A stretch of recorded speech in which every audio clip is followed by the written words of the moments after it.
Okay, we're out here in West Falls where we have a new roof, or a roof that we're going to be replacing. This roof's only about 7 years old. The contractor did it 7 years ago. And, you know, it looks nice. It's laying flat. It's a good shingle. They had issues with venting. They came back and took off a ridge vent that was here and put in the box vents to help cut down on ice formation. And when they took the ridge vent out, they just flattened out this top ridge. And normally if you take something out, you'll take either a piece of thicker aluminum and create a point again, so this isn't laying flat. Right now it's laying flat.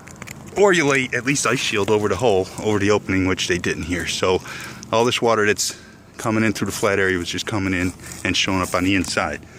That was one. The biggest culprit, you can see the these tabs that I got lifted up.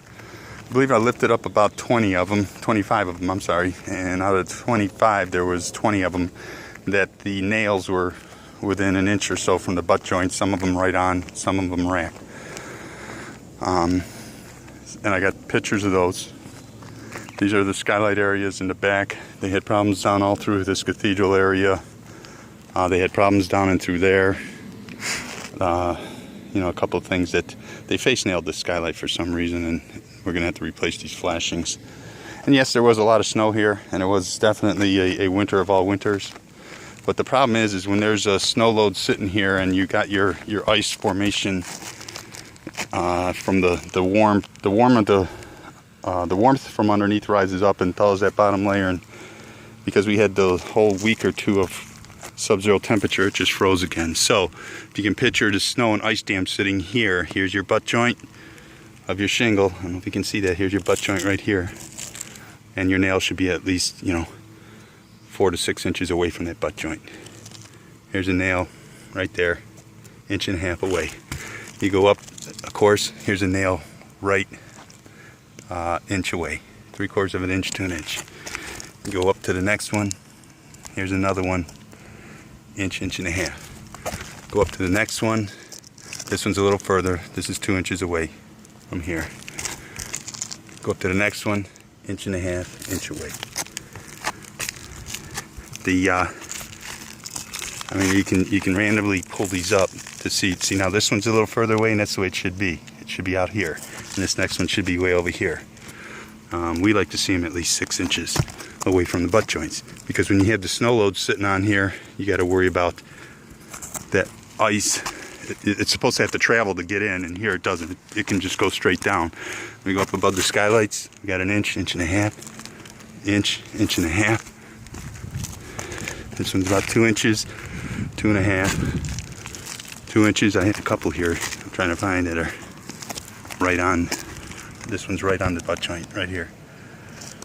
Right down on the butt joint.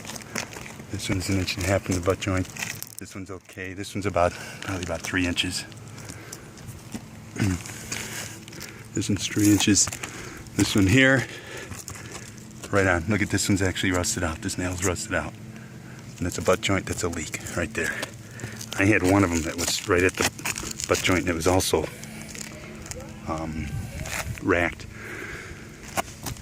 and actually helping force the water into the house. This one's 1/2 inch away from the butt joint.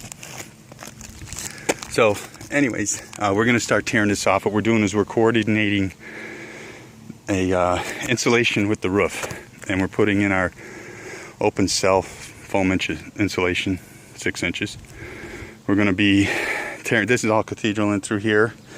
We're going to be removing the deck and everything on the cathedral ceiling, pulling out all the old fiberglass in here, and putting in a vapor barrier if there isn't one, and then blowing in 5 inches of foam, keeping our ventilation up here, putting in new skylight flashings, all gray ice shield, going all the way up to the skylights here to where they're protected.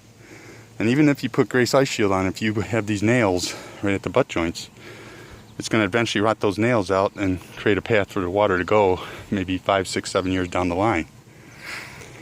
So that's all cathedral there. That's going to be stripped and done. And then we got from this, actually from about right here over to the front, we've got flat ceiling. So they're going to get down in the flat ceiling and put the foam on there, box off all of our canister lights, and and give these people a roof that won't leak anymore.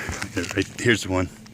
This one here is right at the butt joint. This is a nail. There's tar on it, but this is actually racked up here. So if you figure this, if you think about this being solid ice, you got a skylight up here thawing, it's being solid ice and having no place to go. It should have to go at least, 4 to 6 inches each way to find a nail, but it doesn't have to. It's got the pleasure of just going straight down into the house. And water will find a way. So why make it easy for it, right?